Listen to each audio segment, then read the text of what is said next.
Matterport reported earnings after the market closed on Tuesday, and shares are down about 16% as I'm recording on Wednesday.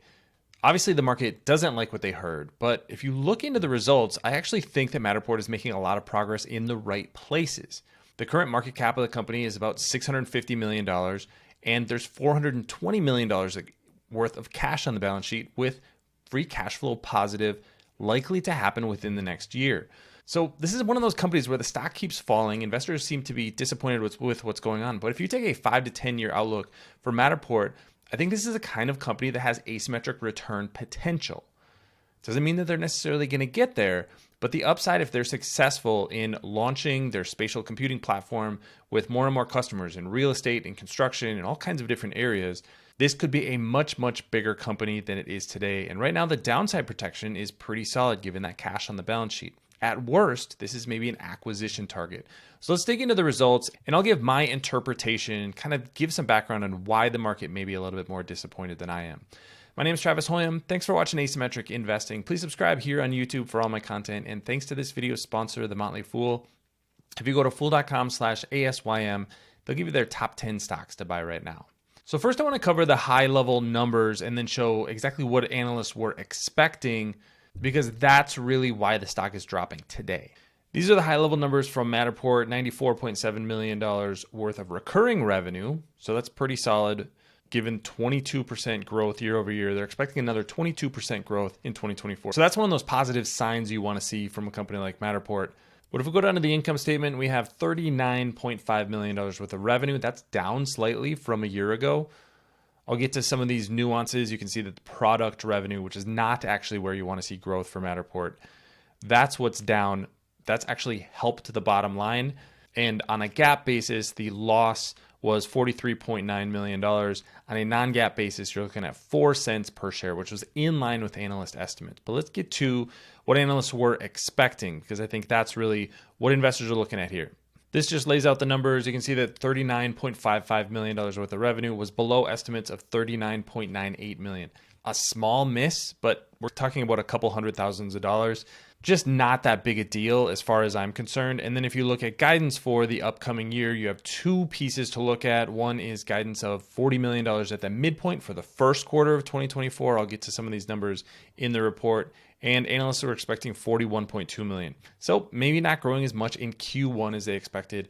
But for the full year, expecting about $178 million at the midpoint. And that was in line with estimates and implies a 12.8% growth rate. So you can see that maybe investors aren't happy because they're not meeting analyst expectations. But if you dig through the numbers, Matterport is growing in the places that you would like them to grow. And I think that's what's really critical. This is a little bit grainy, so I'll go through some of these numbers, but subscription revenue, I mentioned almost $24 million for the quarter, and that continues to increase. That's really where you want to see the growth. I'm going to get to some of those growth rates in just a little bit.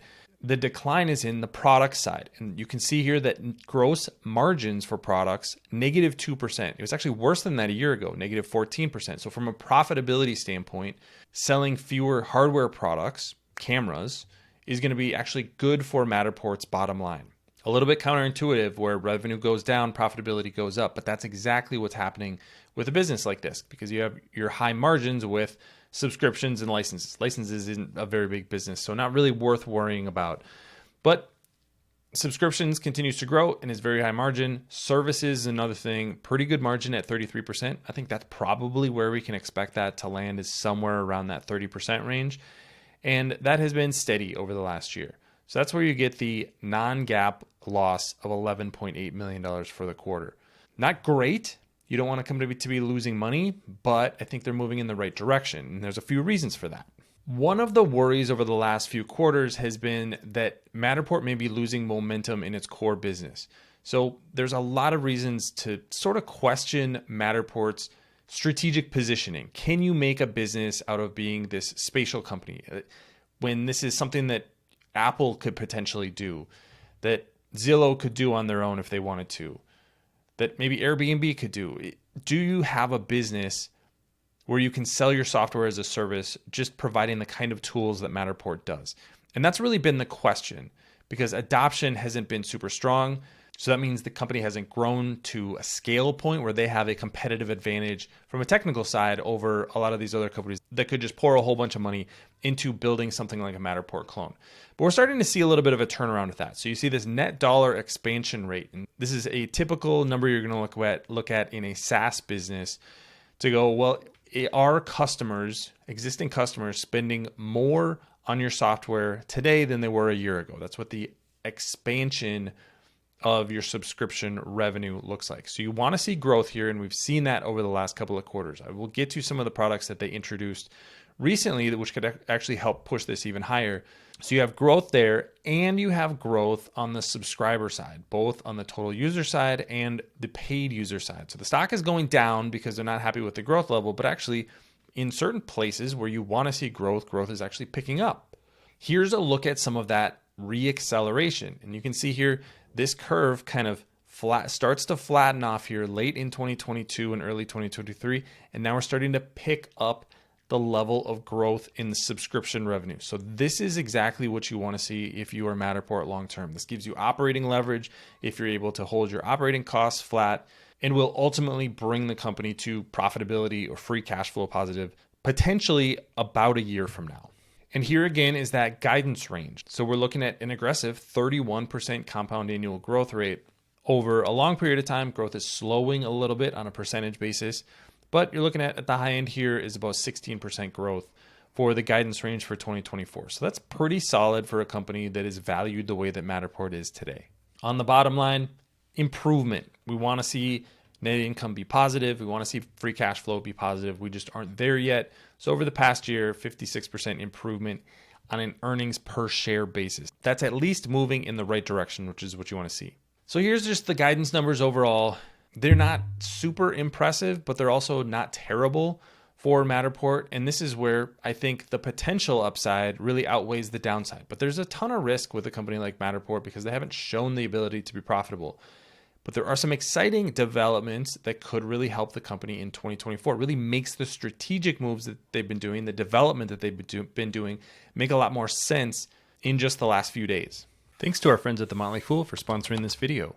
Visit fool.com/ASYM for the top 10 stocks to buy right now. One of the challenges with Matterport and analyzing this company has always been that it seems like a great idea to be able to create this spatial data, but then what do you do with it? Okay, so I can go map out a home, and maybe that would be really helpful to look at on a realtor or broker's site. That seems like a logical kind of thing to do, but there's still a lot of information missing. And we need to kind of take that next step. Like, great, I can sit in a room and sort of see what it looks like from a 3D basis, but I still don't have full measurements of that room. I can't necessarily see what it's going to look like if I knock down a wall and do a little bit of renovations. On the commercial side, it'd be great if you could use a Matterport of a space and actually map out what sort of construction I might want to do on that space.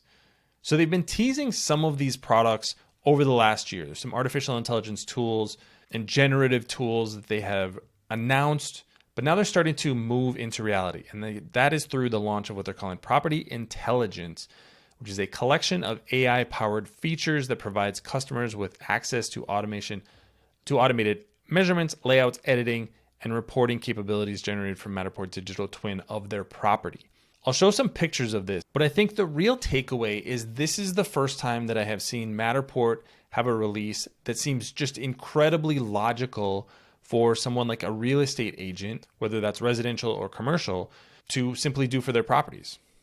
So you can do something like do a Matterport of this house, and you get an automatic floor plan of the house. You get the full square footage, you get the measurements of each one of the rooms.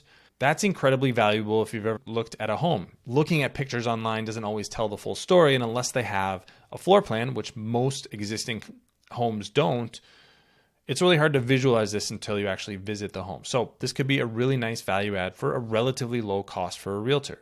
Then you get into, now you're actually building this 3D space. So you can do instant measurements that are accurate, and you can do edits to the layout. This is the kind of thing here where your mind starts going to, this is what Matterport could become in the future.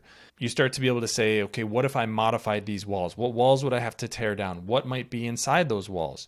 How can I modify this room in a relatively easy way? And this is just going to be drop and drag. And all of this is going to be MLS ready. And I think that's really the key for Matterport. They're starting to have some of these smaller integrations with property management companies and things like that. They don't have integrations with any of the big players yet, but I think we're sort of laying the groundwork for maybe in 2024, we do get some of these whales, if you will, to come into the market, the Airbnbs, the Zillows, because these are the kind of tools that could add value to each of them for a relatively low cost on a per unit basis. And these tools are really well built out already. I'm just going through these different rooms in this home, and you can just drag and drop certain walls. I can change the size of this room. I can make this closet a little bit bigger. There's all kinds of things you can do just playing around. And if you have looked at homes or done any modifications to a commercial property recently, these are the kinds of things that are extremely valuable tools. And especially on the commercial side, you're paying somebody thousands of dollars to draw all this out. So this comes up automatically with these intelligent tools from Matterport. So this is a typical example of a company that you need to do the analysis of Matterport and what you think this company is going to do yourself, because there's not a lot of analyst coverage of this business. The market seems to be just simply reacting to what expectations were for the fourth quarter and then guidance for the first quarter and then for full 2024. But I look at this earnings report and some of these recent releases, and I see a lot of positive trends for Matterport. Net retention be over 100%. The subscription numbers, both revenue and number of subscribers, continues to rise. Their partnerships are improving. They're adding things like CAD outputs. You know, have these artificial intelligence tools. It's becoming much clearer to see what Matterport's advantages in the market, where it can plug into apps that exist today, where they can be a horizontal services company that's doing something very special and unique that can just be accessed by a whole bunch of other companies who then don't have to build these spatial tools themselves. That's ultimately the growth potential for Matterport, is that they become a platform that other companies can either tap into or build on top of. We haven't even gotten to the point where a renovation company can just take a Matterport and then help build out that renovation and visualize that for customers. I think those are the kinds of things that could be really valuable for Matterport, or get estimates for a repair or an upgrade to your home. There's a lot of things that Matterport could be doing in the future. And we're starting to see steps in that direction. From a financial perspective, you don't want to have the losses that you have. You would like to see more growth. There's a lot of things that you would like from Matterport, but they need to build that foundation first and start to get momentum in the market. And then once that momentum begins, that's when you see the upside for the company. So given the current market cap, which is about $650 million right now, the cash of $420 million on the balance sheet, I think the risk reward here is looking really, really attractive. That doesn't mean that this is going to be a for sure successful investment, but the upside potential is really strong with Matterport. And that's why it's more intriguing to me today than it was in the past. But what do you think of the earnings report? Leave your comments in the comment section below. Don't forget to subscribe to Asymmetric Investing. Thanks for watching, everybody. See you here next time.